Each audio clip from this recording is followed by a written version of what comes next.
So we are up to page 223 in the newest PDF. We just added a few letters. We're up to letter 84, acquiring shares in God's company. This letter to a couple, and this is in 1982. Yes, 1980. No, it's in 1983. Okay, the fall of 1983. Greeting and blessing. Hillside, New Jersey. This is in reply to your letter of the 8th of Elul, for which many thanks. Not in the order of topics, but in order of relative importance, I will begin with the conclusion of your letter, which moreover appears under a PS, a postscript. But I think that the real reason for it appearing in a PS, rather than within the body of the letter, is that it is way above the letter. For in the PS, you speak of acquiring shares in God's business, whereas in the letter, you write about shares in a man-made corporation, business. Though the latter, too, of course, is under the guidance of Hashem. In other words, the guy that your monetary business, we'll call it, is also under the guidance of Hashem, just as God's business is under the guidance of Hashem, as all human activities. This is something we have to work very hard to train ourselves to see that way.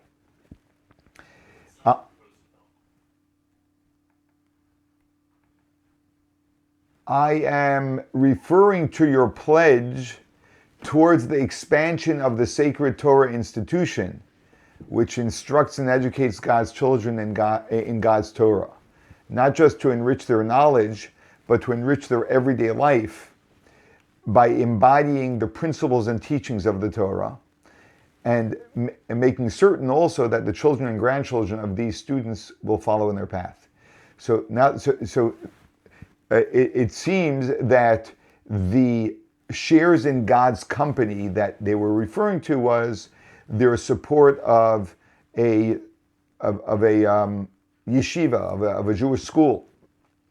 And you'll notice also, and for some of you who are taking our Monday night class, you can see the connection.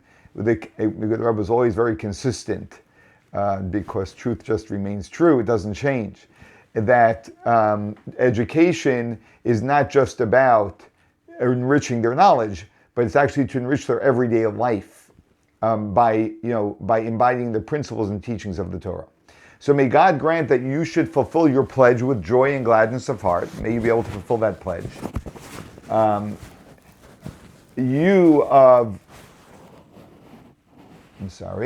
Especially as it will surely serve as an inspiring example for many of your friends to emulate.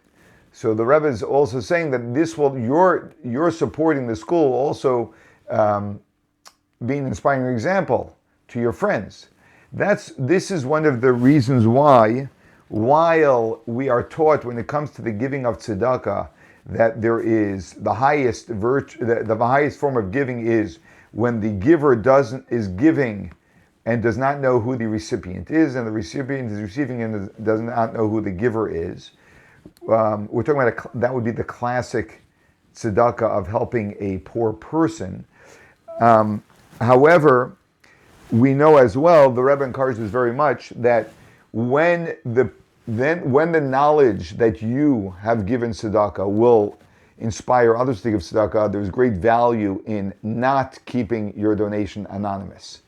And I can tell you that it does have that influence. That when people give tzedakah and other people see, it has that influence.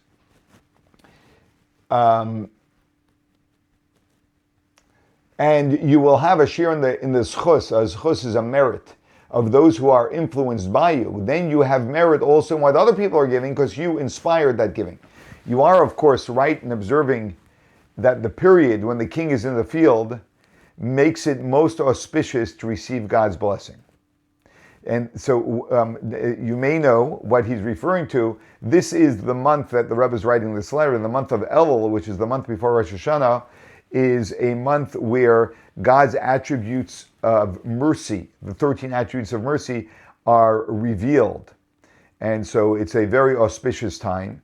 And we express this idea through a metaphor of the king being in the field. That the king leaves his palace, comes in the field, and seeks out what everyone needs. So it makes it most auspicious to receive God's blessings. May God grant that in light of this, and also as we are living in the jet age, that's what the Rebbe called it then, because of course jets were planes. That was the one of the trending modern innovations. Hashem will speed the fulfillment of your pledge even sooner than anticipated. That you should be able to fulfill the pledge even sooner, as has been your experience in the past. I guess that has happened in the past. So maybe he earned the money sooner, and he gave the donation that he pledged within. Let's say he made a 5-year pledge. He gave it within the first 2 years. Turning to the subject matter of your letter, which although secondary in relation to the importance of your pledge in God's company, the investment about which you write has an additional significance in that it will also enable you to fulfill your pledge more easily.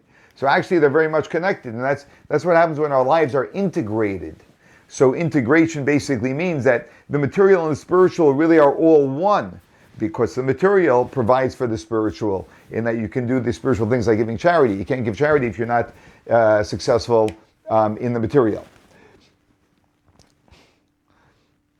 As usual, the cause precedes the effect. May God grant that in this too, the hatzlacha, the success, will be even greater than anticipated. At this time, when, as mentioned, the king is in the field, I extend prayerful wishes to you both to raise your children to a life of Torah, chuppah, and good deeds, and have true Yiddish nachas, true Jewish satisfaction from each and all of them in good health, joy, and gladness of heart. Wishing you and all yours a ksiva v'chasima teva. That's what we wish each other before Rosh Hashanah, that you should may be written and sealed for a good year materially and spiritually. P.S., the Rebbe writes, with your indulgence, I come with the following remarks, which are made with reservations. First, that what follows does in no way minimize what has been said above in regard to God's blessing for success. Second, though I have heard from my father-in-law of saintly memory that as a rule one should not volunteer advice, I made an exception in the present instance on the basis of our long-standing friendship. It seems that the Rebbe added something that is not included here in the letter, but often the Rebbe would do that with a little bit of a clause, so that to say that I guess the way I experience it is to prepare the person for what he's going to say and couch it in a way that the person can receive it. Okay, anyway. Any questions or comments before we move on? We're all good? Okay. Well, 1 second. Okay. So next letter is from 1967 to a woman in Chicago. Letter 85, the Jewish attitude to horoscopes. People by nature, I'm just making a social commentary based on my experience, which is only anecdotal and not factual. And that is that human beings are, as a whole, human beings tend to be superstitious. And we also tend to like to find quick fixes to problems without having to actually deal with the problem. That means instead of doing the hard work, find some magical way to fix the problem. And horoscopes, I'm bundling into that category. Not to say that there's nothing to horoscopes, we'll see the Rebbe's comments, but just to say that often we're seeking that for validation of different things. The blessing and greeting. I duly received your letter in which you ask about the Jewish attitude to horoscopes. Generally, astrology and the like play no part in Jewish life, as it is also written in the Holy Scriptures that it says in the book of Jeremiah, the prophet Yirmiyahu Hanavi, of the signs in heaven you shall have no fear. Don't fear the signs in heaven. On the contrary, we have the commandment, you shall be wholehearted with God your God. This is in the Torah, which is also quoted in the Code of Jewish Law, in the Shulchan Aruch. This means that the Jew has to have complete and wholehearted faith in God and God's benevolent providence, which extends to each and every person individually. None of us are confined. A Jew is not confined at all to a Jew is not confined at all to horoscopes or anything. We live under the dominion of God and God alone. As for taking, it's very important for us to remember that. So we shouldn't think like, oh, my horoscope is this, so I'm stuck in that. I have this personality, I have that. There may be truth to the alignment of horoscopes or people being born at certain times, and therefore they may have certain personalities, but we're not confined to that. That's the key. As for taking an interest in the horoscope, and here the Rebbe says a very interesting thing, purely as a curiosity and the like, as you mentioned, this would amount to a waste of interest which should be channeled in a more productive way. The Rebbe was productivity par excellence. And therefore he's telling this woman that you may have an interest in the horoscopes, but it's a complete waste of time to study it. So any moment you're spending studying it, you are channeling your energy away from a place where it can be invested much more productively. For it is explained in the Chassidus that God has not given man an excess of capacities. God doesn't give us more than what we need, nor a deficiency of it, nor less than what we need. In other words, every person, and especially a Jew, has been given a certain amount of capacities and powers of concentration, all of which must be utilized in the fulfillment of his purpose in life on this earth. Namely, to live in accordance with the Torah and mitzvahs and to disseminate justice and righteousness. It follows from the above that if a person should divert any of his capacities, thoughts, and concentration on a useless thing, even if it be harmless, it is nevertheless harmful in the sense that he would thereby create a deficiency in the area which is important and necessary for him. So it's like a person saying, if I can say this, it's safer for me to say it in this class than in the men's class, but is there anything wrong with, I'm going to say this, is there anything wrong with watching a Phillies game, we'll say, right? Is there anything like, so there may not be anything that is wrong, in violation of any Jewish values when one is watching a Phillies game, but the question is whether that is a productive use of one's time and whether someone could be doing something far more productive. I feel comfortable saying that because I don't enjoy watching baseball games, they're too slow for me, but I do enjoy watching football games, although I rarely do that because I don't have the time, or I don't give my time to that anymore, but as I appreciate, the enjoyment of it, however, I also acknowledge that it's not a very good use of human time, I'm going to say. Surely not of Jewish time.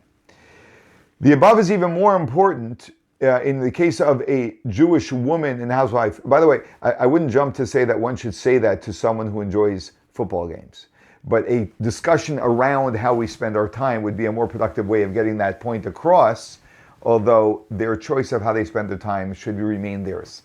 And some people are not there yet, or at that level of efficiency, and they need an outlet or whatever it may be. So just trying to give a wholesome perspective on it. The above is even more important in the case of a Jewish woman and a housewife, who is called Akeret Habayit, the primary influencer of the home, the foundation and essential factor of a Jewish home. So the way she spends her time is even more critical, since the entire conduct of the home largely depends on her, and it is her great responsibility as well as privilege to make the home a sanctuary and abode for God's presence. It is surely unnecessary to enlarge upon this to you. Okay. We're good, everyone? No comments, questions, or rebuttals? Okay. Moving right along. Letter 86, finding one's soulmate. This is going to help us have perspective on shidduch, on a person finding their soulmate. This was from the year 1960. Greeting and blessing, I am in receipt of your letter of the 3rd of Teves, in which you write about your difficulties to find your right zivug. A zivug is a match, a soulmate. Since the Torah tells us that the matter of a zivug is in general a complicated thing, which only God, through his individual providence, can accomplish. I want you see, the Rebbe just already made a major statement. He said that finding one's soulmate is complicated, and it is only accomplished by God. Meaning, humans actually don't accomplish that. God accomplishes it. That means God will bring us to encounter our soulmate. Sometimes it's sooner, sometimes it's later. But God will bring that to us. We just have to do our part of going through the motions, right? Of going through the effort. But the results, God provides results. So it is clear. So a lot of times people are worried, but how am I going to know? How am I going to this? How am I going to that? When you meet your soulmate, God's going to arrange, that you will meet them. Like very often, the burden when we date, we carry this major burden of figuring it out, right? Or finding the person. How am I going to find the person? There are 8 billion people in the world. I mean, well, we don't have to go to 8 billion. There are only 15 million Jews, and we'll say half of them are the other gender. So you're talking about 7.5 million people, right? But it doesn't have to be overwhelming. When we have faith, it's not overwhelming. It is clear that in most cases, the right zivug is not the one who comes at the first meeting. Right? That's clear, right? Because most people the vast majority of people, do not marry the first person that they date. It is clear that in most cases, the right zivug is not the one which comes at the first meeting, and it often happens that a person has to go about in search of his right zivug. As one goes about searching for something he has lost, as our sages say. In other words, it's a process. For when one has lost something and looks for it, and does not find it right away, he will not give it up, but will continue his search. The same in the case of a zivug. And when the first meeting does not materialize, it is no basis for discouragement. And certainly not for any misinterpretation that one has destroyed his chances and the like. Like, oh, maybe they were my soulmate and I missed it. Right now, if it didn't work out, then it's most definite that they weren't your soulmate. Keep on moving right along. Every person you eliminate, you're one step closer. It is written in the Torah, you should be wholehearted with God. Once again, the Rebbe is quoting this. And wholehearted with God means that you should not invest power in anything other than God. That's what being wholehearted means with God. That's all God provides everything I have for me. This means that you should not go about trying your luck through a goyrel. The Hebrew over here came out backwards, for anyone who reads Hebrew. A goyrel means a lottery. Yeah, you shouldn't think that it's a luck thing. You know, it's a luck thing. Besides, our sages have said one should not rely on miracles. So we don't look at things as, it's a miracle. It's going to be some miraculous thing is going to happen for me to find my zivug. No, God's going to orchestrate it. Therefore, you should go about looking for your zivug in the normal and natural way, which is fitting for a yeshiva bachar. So this was a yeshiva guy. Do what you have to follow the normal, natural process of one meeting their soulmate, like all people do. What that is, I would say, is dating. Right? You date and date. And then God sends you his blessing, as it is written, and he will bless you in all that you will do. And then God sends you his blessing, and things happen. We have to go through make the effort, go through the process of the way in the world of nature this would achieve a certain result, and then God will bless it when God decides to bless it. It's going to be sooner or later, and then we'll have our blessing. Hopefully, of course, always sooner. I would suggest that you observe carefully the 3 daily shiurim of Chumash. They're studying the daily portion of the weekly Torah portion, the Sidra. Tehillim, saying the daily quote of Tehillim, as it is divided according to the days of the month after the morning prayer, and Tanya, as it is divided according to the days of the year. Hoping to hear good news from you. And the Rebbe says, if you want to create blessing for yourself, make sure you're following the daily study regimen of Torah, of Chumash, of Tehillim, saying a certain amount of Psalms every day, as is allotted to be completed every month. And Tanya, which is a piece of Tanya that we study every single day, which is an annual cycle. And that would be a great thing for each and every one of us to be doing every day. Okay. We are now up to letter 87. Why is so much suffering? The big question. 1964. 10th of Nisan, the day before the Rebbe's birthday. Greeting and blessing to a gentleman in Brooklyn, New York. This is in reply to your letter, as well as following up our conversation when you visited me. In your letter you ask why a person must sometimes suffer, and suffer considerably. Big question. I suppose every one of us has asked this question at different times in our life. Probably when we suffered, or when someone near and dear to us did. In general, we have the directive of the Torah. You should be wholehearted with God, your God. This means that we should not question the wisdom of God's directing the affairs of mankind as a whole, and of every individual in particular. So the first thing the Rebbe makes is a statement of faith. We really need to ride on God's platform and understand that God has reasons for doing things which we're not going to understand. He's probably going to get to that in a minute. But the main thing is God has reasons for doing everything, and He directs everyone's affairs in a particular fashion with great focus, and we should trust that. Moreover, it is clear, even from the point of view of common sense, that we cannot comprehend God's ways. Now the Rebbe is addressing, but why? Why don't we understand? What's the reason? And so the Rebbe says, it's common sense to understand that we cannot understand God's reasonings. Even in the relationship between one human and another, there are similar situations. As for example, in the case of a small child and a highly advanced scientist, where it is obvious that the child cannot comprehend the deep and intricate knowledge of the scientist. We know between two humans, where they're both human beings. One's 5 years old and one's a brilliant scientist. They're both human. They are very much playing in the same ball field. One's just far more advanced than the other. And the 5-year-old will never understand what the scientist understands. So the Rebbe is going to say what he's written in many, many letters. It should be remembered that here there is only a difference in degree rather than in kind. For the scientist was once a small child, and the small child can eventually become a very wise man. So the only difference between the scientist and the 5-year-old is in degree of development and of intelligence, but not in the kind of being that they are. They're the exact same type of being. They're both human beings.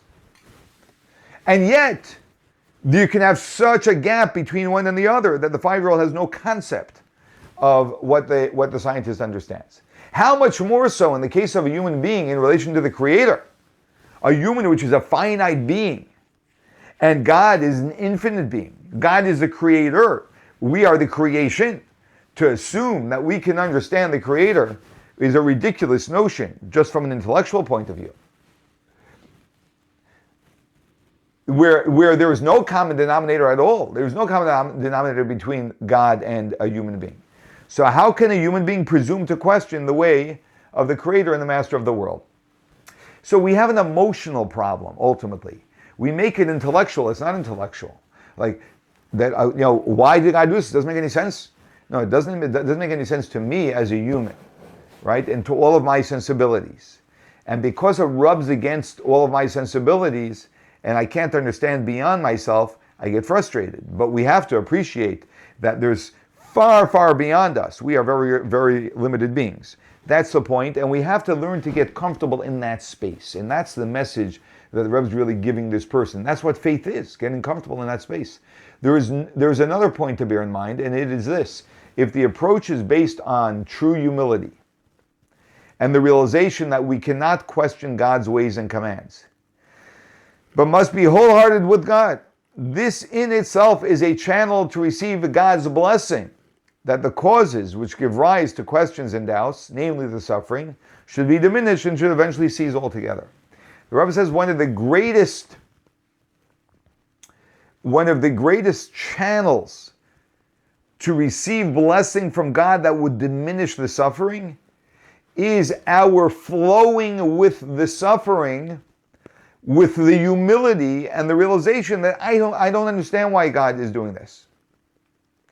And now I want to acknowledge this could be very, very difficult, extremely, extremely difficult, depending on, we can paint very different circumstances, right?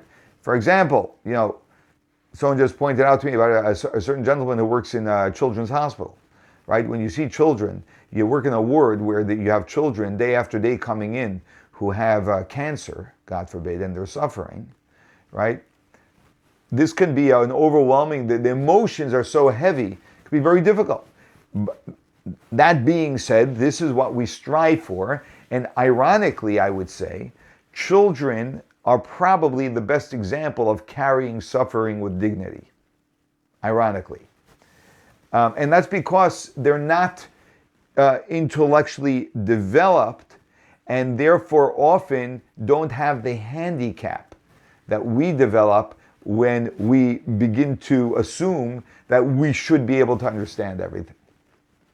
As we are about to celebrate the festival of Pesach, the festival of our freedom, there is much in this festival that throws light on your question and inspires deep faith in God, which leads to true freedom and liberation from all undesirable things, so that every Jew can serve God with joy and gladness of heart. May God grant that this be so also in your case. Wishing you a kosher and happy Pesach.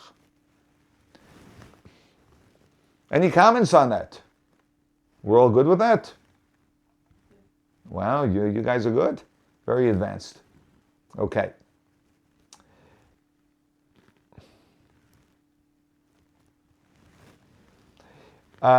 Eliminating anxiety. This is a blessing and greeting. The year 1968. Actually 1967. Blessing and greeting, I duly received your undated letter. Since it has just been received, I assume it was sent out recently. You begin your letter by saying that you have been confused. And this is why you have not written for a long time. Generally speaking, it is well to remember that the Torah is called Torah Or. The Torah is light, because the essential nature of the Torah is to illuminate man's path in life. The whole idea of the Torah is to bring clarity, not to bring confusion, God forbid. And when the path is illuminated in this way, one can see clearly which actions and conduct are good and which have to be avoided. If we have the light of the Torah, then we have clarity on what's good and what isn't, and we stay away from that which isn't. Of course, the Torah is vast and cannot be easily mastered by all. For this reason, there is a resume of the Torah in the Shulchan Aruch, which is a concise code of daily Jewish conduct. So we have compacted the abridged version of the Code of Jewish Law called the Kitzur Shulchan Aruch. But even the Shulchan Aruch is not easily accessible to everyone, and that's why there are rabbis to be consulted. You speak to people who are more familiar with the Torah, since it is their purpose and function to teach and guide the individual Jew on how to live his daily life in accordance with the Torah. All this gives everyone the opportunity to develop the proper and meaningful way of life. And above all, to have complete trust in God, whose benevolent providence extends to each and everyone individually. So God has a benevolent, keyword, providence, which means he pays attention to every minute detail of what's going on in a person's life. And we should trust in God's benevolent providence of the way he directs our life. And what I mean by that is, beyond our free choice, all of the things in our life that happen to us, which we are not causing to happen, that's all God's providence. Above all, it's necessary to cultivate sincere and wholehearted confidence in God. As it is written, you should be wholehearted with God, your God. and thus eliminate all sorts of worries, anxieties, and confusions. Because I can know that anything that's going on in my life, if I am wholehearted with God, is God is orchestrating, right? So this morning I walked into my home after the morning service, and my kids told me that we have a lot of ants in the house. Not AUNTS, we have a few of those too, but ANTS, right? It's an old issue the Weinstein home deals with. It's maybe is like a little bit trivial and not very significant, but that's just what God orchestrated for us to have in our life. God also orchestrated that we have an exterminator coming to the mikveh. So I asked him if he can stop by my house also and treat it for ants. So there you go. God orchestrated the whole thing. Why? I have no idea. I do not know what the significance of ants are in my life and why he wanted me to spend a few minutes on it, but that's what God wanted. So being wholehearted is just seeing it from the point of God. Not that, oh, we did something wrong, blame one of the kids, whatever it is, who knows, however we go about our normal way of trying to figure things out. Now, the only virtue of trying to figure out what's causing the ants is only the nature of it, right? Nature, that there's a natural, God created in the patterns of the world, natural patterns that cause certain things, and that's our responsibility to look at those natural patterns through which God will send his blessings, his remedies, whatever it may be. Okay, so it develops a sense of security. So, and this eliminates all sorts of worries, anxieties, and confusions. If you want to resolve anxiety, you have to get to the root of the problem. Life is terrifying unless we live wholeheartedly with God. That is the root of the problem. The more wholehearted we live with God, the less anxiety and worry we have. There may be things in my life I don't want, but I'm not worried about them. They're in context, right? And worry is not going to help me one bit. So I stop worrying about them. They're just what God wants me to experience in my life for some reason. Sometimes I'll know why, sometimes I won't. It develops a sense of security in that there is a Lord and Master who takes care not only of the world as a whole, but also of each individual with loving care. That was a key word of benevolent. That God takes care of us. And all of the different things that God puts in our life is all directing us in evolving to be the person that God needs us to be, in particular when we go along with the program. When we don't go along with the program, we may need more direction, interestingly. Even if, as you write, a person sometimes fails to live up to expectation, there's always the knowledge that nothing stands in the way of teshuvah. Now, it is true that a lot of times what causes people anxiety is maybe I did things which are wrong, and that's why it's causing certain things. It's a possibility. It's a possibility. By the way, I like to always emphasize, the reason why things don't go right in our lives is not primarily because we do things that are wrong. There are 1,000 calculations that God can have as to why we experience certain things in life which are not pleasant. Only one of them is that we do things which are wrong. So we always visit our actions, say maybe there is something I'm doing which is not proper, but we shouldn't think that we're bad people because things are not going right in our life, because there's no one you know, as righteous as they may be, whose life is running in a perfect alignment to what they want. Never happens. Why? Because God knows far better than us, and God knows that we are much more capable than we think we are, and therefore God brings certain things in our lives to move us in different directions or to enlighten us. However, so the Rebbe says, if there is something you did wrong, do tshuva. Rectify it. Repent. Right? Return to God. It is surely unnecessary to elaborate to you on the above, but only to emphasize that we are all commanded to serve God with joy and gladness of heart. We have a commandment to serve God with joy and gladness of heart. You can't do that if you're miserable all the time, if you think you're a bad person, if, all of these types of thoughts. And upon reflection, it is possible to see how every happening can serve as a lesson in true divine service. This is teaching the Baal Shem Tov taught that everything that happens in our life should teach us a lesson in divine service. With regard to your writing, that sometimes you have feelings and thoughts which are not in accord with the Torah and Shulchan Aruch, This should not be surprising, inasmuch as the Alter Rebbe explains, right in the beginning of his major work, the Tanya, that every Jew has also a so-called animal soul, connected with the material body, and which is often the source of confusion and distraction, even to the point of blundering from the right path, robbing one of one's peace of mind. You sometimes have thoughts which are not in alignment with the Torah. Of course you do. You have an animal soul. The animal soul's job is to make you confused and to think like a human being instead of thinking like a godly being. You're going to have to battle that your whole life, all of these thoughts, and get clarity on what the true thought, what the true perspective is. On the other hand, what makes it easier to deal with the situation is the fact that the Jew also has a divine soul, which is truly a part of godliness above, which is the essential and true aspect of the Jew.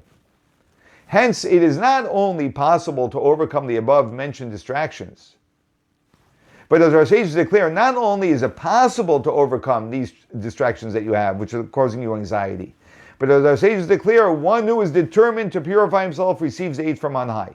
But on the contrary, if you make an effort and you're determined to purify yourself, to align yourself, then that elicits help from above. Now, help from above is from who? From God. That's a pretty good deal, right? I mean, you can go to a good friend or a spouse to help you, and they can help you as much as they can help you. But to get God's help, that's awesome, right? And that's how we get God's help, by making a commitment to trying to be more aligned.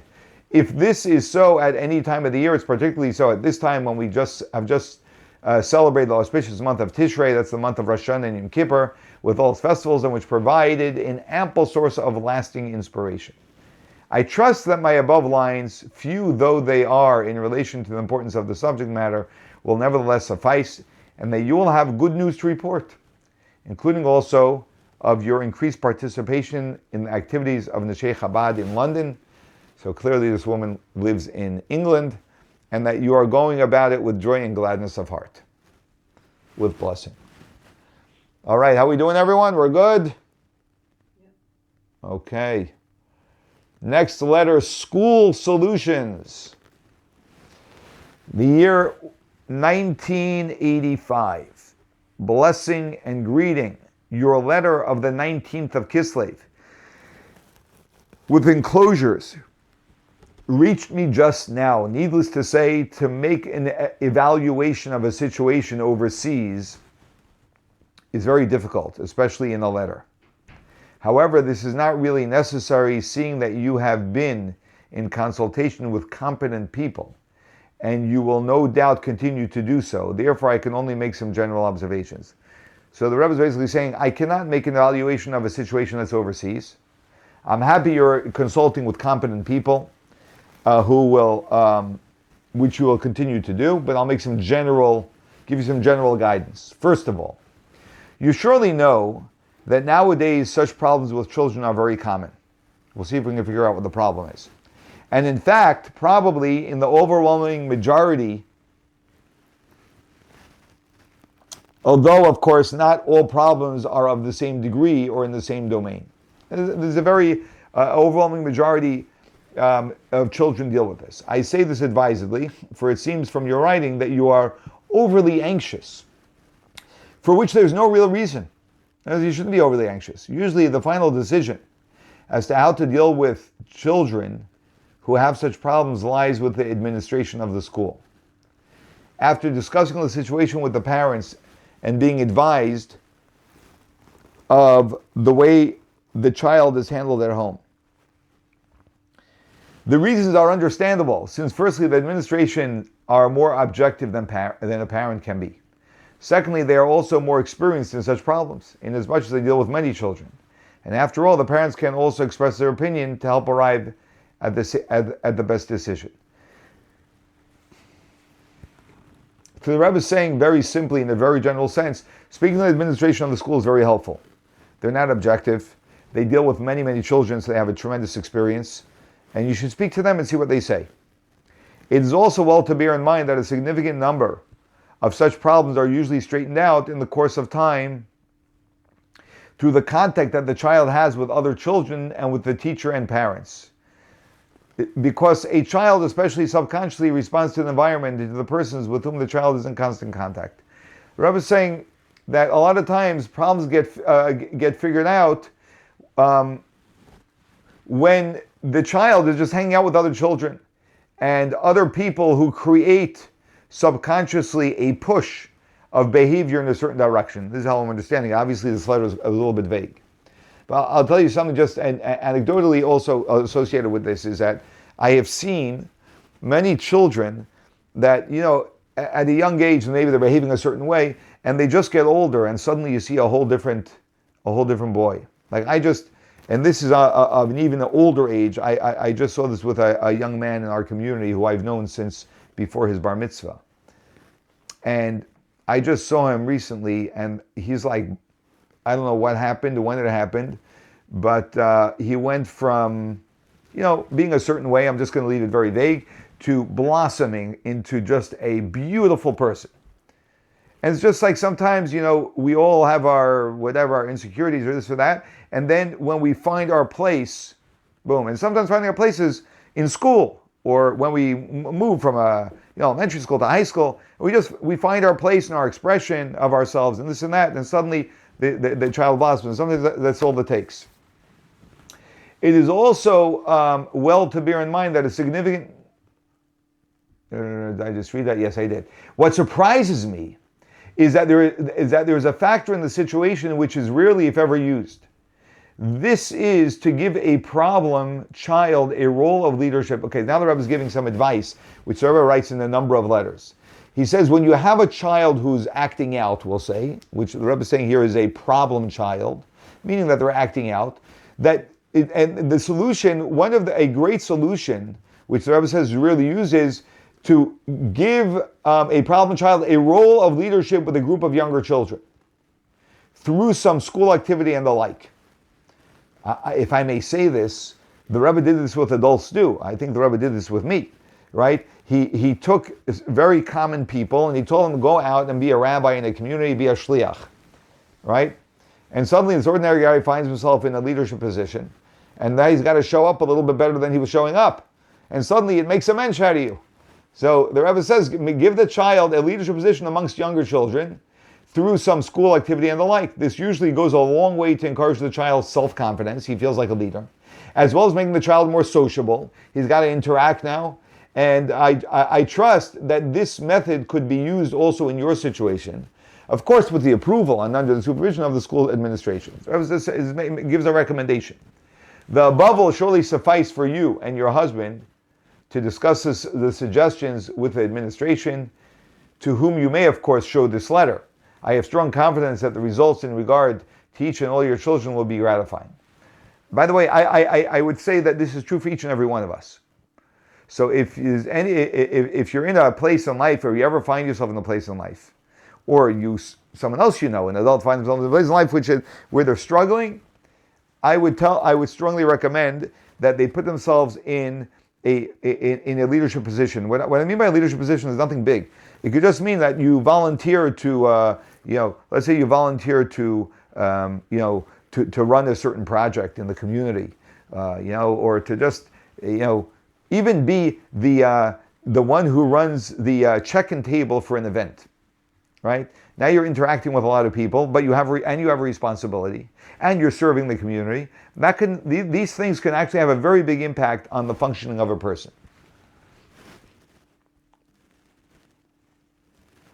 As for the specific problem, whether he should repeat his grade at school or be promoted to a higher grade, this, as mentioned above, is a decision which should be made by the school administration. I would like to add, however, that to pressure the administration in one particular direction is sometimes counterproductive. On the other hand, parents can surely suggest, if they feel strongly about it, that the child be promoted tentatively for a trial period. But doing things on a trial basis is a good idea to see how it's resulting. No doubt you know that the date of your letter, the 19th of Kislev, is a very auspicious day, being the anniversary of the Gula, the redemption of the Alter Rebbe, the founder of Chabad, who has left a legacy of blessings for all those who follow his teachings, especially in the area of Chinuch. May this add a further measure of Haslacha also to you and all yours. Beautiful. Okay. Setting priorities, building pride. 1954, fourth day of Hanukkah, my birthday. Brooklyn, New York. It is also self-evident. So this is with only giving us a part of the letter. Probably the first part was private and couldn't be shared. It is also self-evident that one of the main purposes of the yeshiva is to prepare the Jewish child for life in an environment in which Jews form a minority. This is very interesting. I'm just going to say what comes to my mind. I had a friendship. It's just we parted ways, sort of, even though he just came back to Bucks County into Doylestown, with a Reform rabbi. This was maybe 25 years ago or so, and he asked me if we can take our sons together to watch the new Superman movie that just came out and was in the theaters. And I told him I politely declined. And he asked me why I don't do that. And I told him that I don't want to expose my child to such things. And we had a conversation about it, which he had trouble relating to, because he said, how is your child going to be able to integrate into the world if he doesn't, if you don't expose him to worldly things? I told him the same way I'm integrated into the world is the way my son will be integrated into the world, in a very beautiful and focused way. He'll be much more productive, and he'll be totally integrated. It so happens that my son is now an adult, and he's highly integrated, and I suspect has far more to offer to the world than many other people. In other words, we don't need to expose ourselves to things. So the Rebbe is saying over here that a yeshiva actually prepares a child in the best way to go into the world, because he goes into the world with a focus and with a value system, not being lost by the influences of all types of different things in the world. But actually he's offering something to the world instead of being lost in the world. I would say would be the difference between the two. So it's self-evident that one of the main purposes of the yeshiva is to prepare the Jewish child for a life in an environment in which Jews form a minority. Jews have always been the smallest among the nations, but our strength does not lie in numbers. It is the Jewish destiny to be a kingdom of priests and a holy nation, as God called us right before the giving of the Torah at Mount Sinai, which we're going to celebrate in less than 2 weeks on the holiday of Shavuos, a week from Friday. Living according to our holy Torah, Torah's Chaim, the law of our life, adhering to and practicing the high standards of our mitzvos in everyday life, has made us different. It makes us different, and being different is not easy. But herein lies our strength. And this is what has preserved us through the ages. It makes us different, but it's also our strength. This Jewish consciousness and rightful pride in our destiny has to be implanted in our children from the earliest formative years, and the vital importance of it cannot be overemphasized. The Rebbe always saw it as critical that a Jew have pride in being a Jew, have confidence, have pride in being a Jew, in understanding the great significance of us being Jews and walking through life with that pride, not with an insecurity about it, which we often tragically see, apologetic Judaism or apologetic Jews. The fact that we live here in a democratic country with a full measure of freedom makes such Jewish consciousness even more imperative. For being a small percentage of the total population, the forces of assimilation assert themselves more strongly than elsewhere. Being that we're in a democracy, assimilation is much stronger because it leaves the freedom for everyone to do whatever they want. As anyone who's raised children in America, Jewish children in America knows, it is the duty of the yeshiva to remove from the child any vestige of inferiority complex about his Jewishness in a predominantly non-Jewish environment, until he grows up to understand that democracy and freedom are not a cauldron of assimilation, but rather the contrary. They offer the possibility for everyone to have his place, enjoy his rights, and live according to his faith 100%, and the opportunity for the Jew to fulfill his life's destiny. Because the idea of democracy is not that there should be a melting pot. On the contrary, but that every person should be able to live to the fullness of their uniqueness. That's the whole idea of democracy. Incidentally, this is also a better way to win the respect of the Gentile neighbor than by attempts to emulate him and invade his privacy, his religions and customs. This is another very big point that a lot of people don't struggle with, and that is that it's better, you will gain greater respect from someone by being your distinct self than by patronizing them and trying to be like them. We instinctively sense, and tell me if I'd be curious if you don't have this experience yourself. When I observe someone, anyone, right, I can tell you whether they are weak or whether they are strong. And part of the way I can tell that is, one of the main ways I can tell that is by the way they patronize. If they are a patronizing person, which means that they have to get on my good side, or anyone, or if they're talking to someone else, they're trying to patronize someone else to be on their good side, right? So they feel they have to compromise themselves very often. In other words, there's nothing wrong with patronizing people, but it's patronizing people at the expense of who they are, is what I mean, right? So they're going to compromise who they are. They're going to, soften who they are or hide a little bit who they are in order to be good with another person. Any compromise of self for another person is weakness. And any lack of compromise, of boldness, when I say boldness, I don't mean in an aggressive, loud way. I just mean in a confident way, that where there is no stepping down from who I am, there's no need to hide who I am, that actually shows strength. You can see it right away. And we have respect for people. I always say this, people respect people who respect themselves. Because they see a strong person, and people respect strength.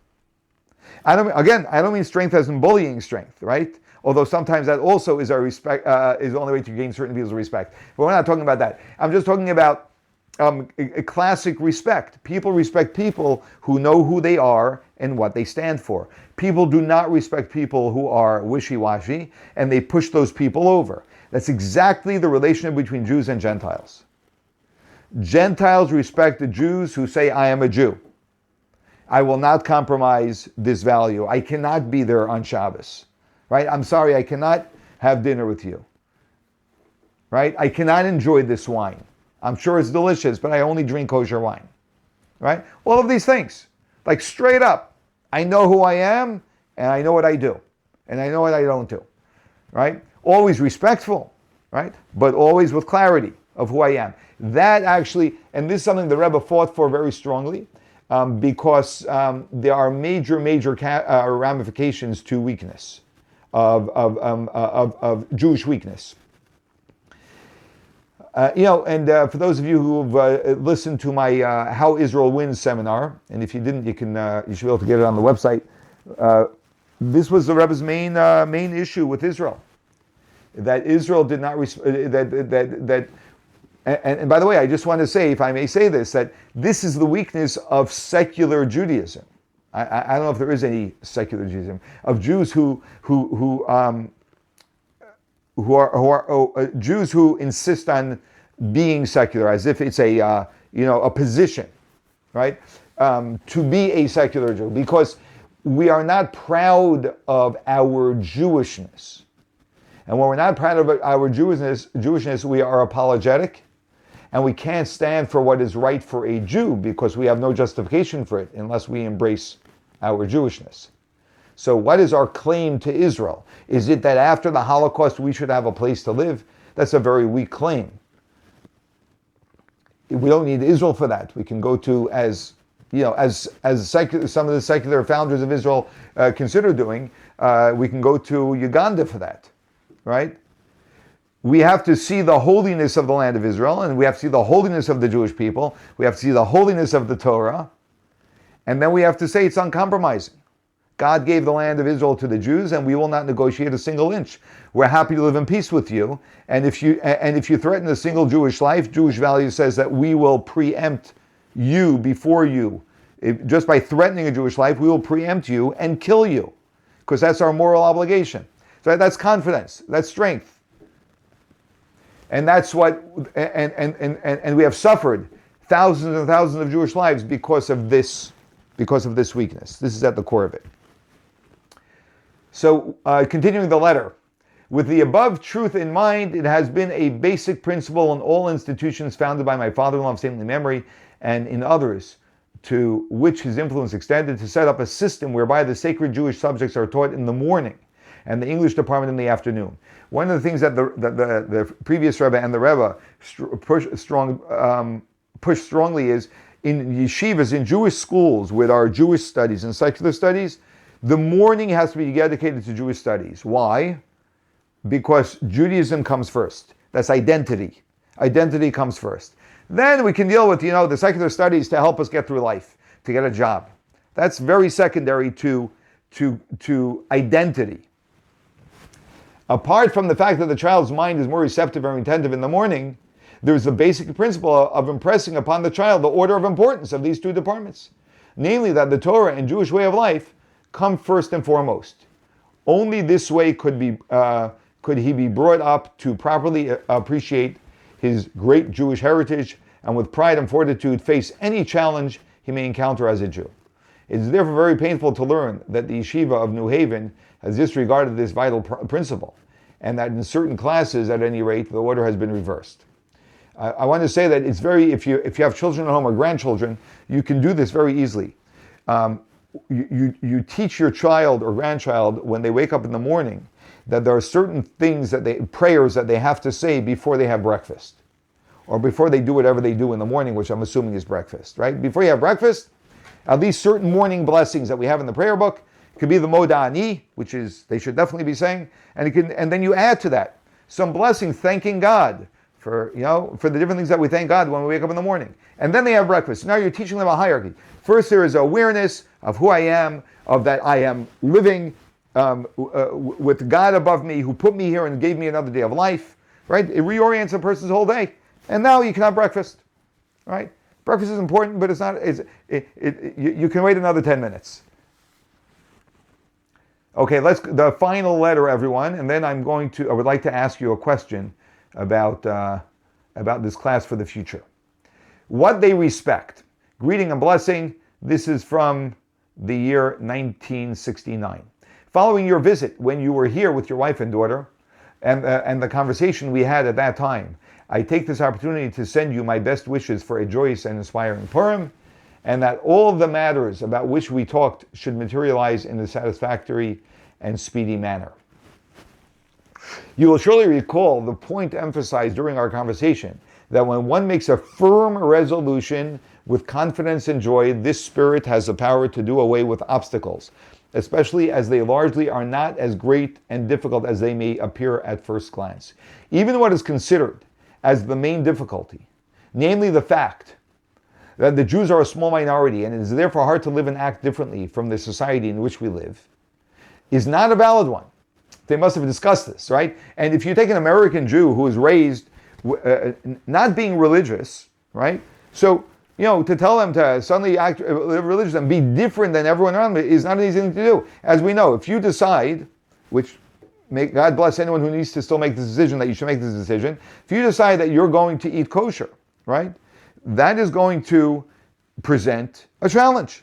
And the challenge will be, social interactions beginning with family, first and foremost, right? And then, of course, with friends, right? And so it's difficult. And this is all what the Rebbe is addressing, by the way. So the Rebbe writes, for living in a country like the USA, where people enjoy freedom and democracy, and especially in view of the fact that the whole country was built up by individuals who are not afraid to act on their own initiative and have the courage to blaze new trails, it is not difficult to be independent in one's convictions. But the Jew is even less likely to be discouraged by the environment, since it has also been the Jewish lot to be a minority and yet preserve his identity.